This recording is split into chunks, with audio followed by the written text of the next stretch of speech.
Look, it's a scenario that we all hope we never ever have to face. But if the absolute worst happens, the choices you make in those first few minutes, well, they could be the most important ones of your entire life. So we're going to break down the simple, absolutely crucial steps to surviving a nuclear blast. Okay, let's put you right in the moment.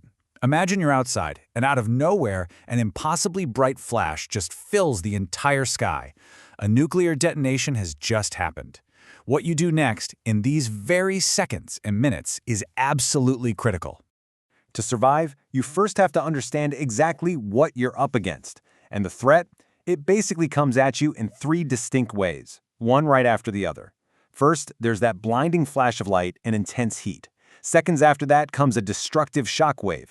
And finally, the silent, invisible danger, radioactive fallout. Let's break down how to handle each one.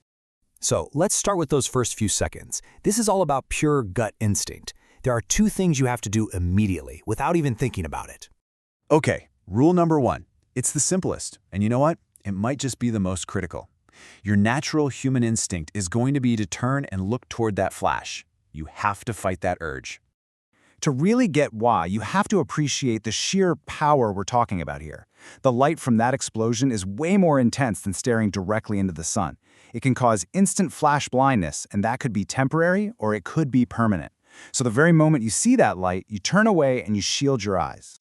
Your second move is just as critical, and it happens right away. Drop to the ground and cover your head. So just a few seconds after that flash, the blast wave hits. This thing is a violent, high-pressure shockwave just ripping outward from the blast zone. It's powerful enough to throw people around like rag dolls and turn everyday objects into deadly projectiles. By lying flat, you make yourself a much smaller target. Try to get behind any solid cover you can find. A low wall, a curb, even a ditch will do, and protect your head and your neck with your arms.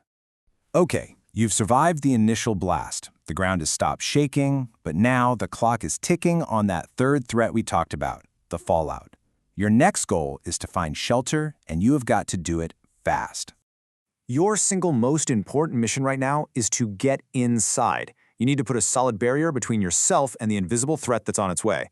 At this point, pretty much any stable building is 1,000 times better than being exposed outdoors.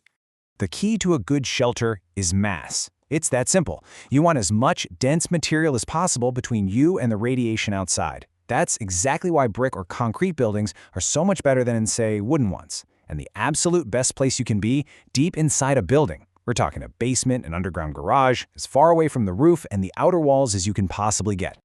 You've made it inside. Awesome. Now, the mission changes.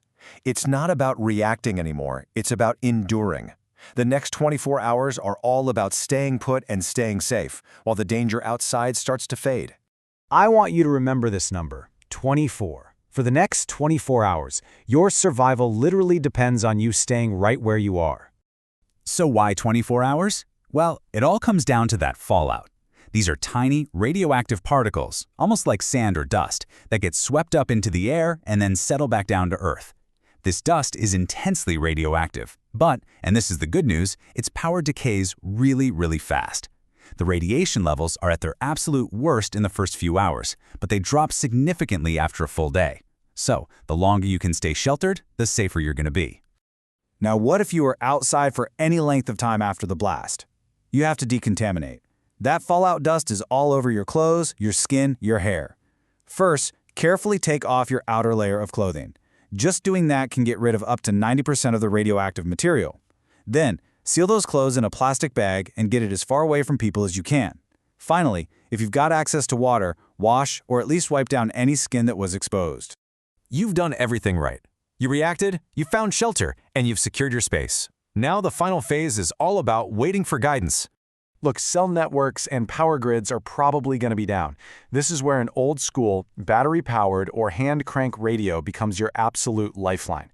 Use it to listen for any updates from emergency services.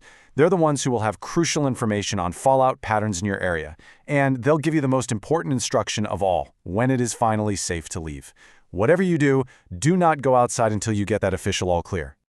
A nuclear blast is a terrifying thought for sure, but it doesn't have to be a death sentence. It is a survivable event, and ultimately, it's knowledge that pushes out fear and empowers you to act. By understanding the threat and just remembering these simple, life-saving steps, you can dramatically increase your chances of survival. The key is to stay calm, act fast, and stay informed.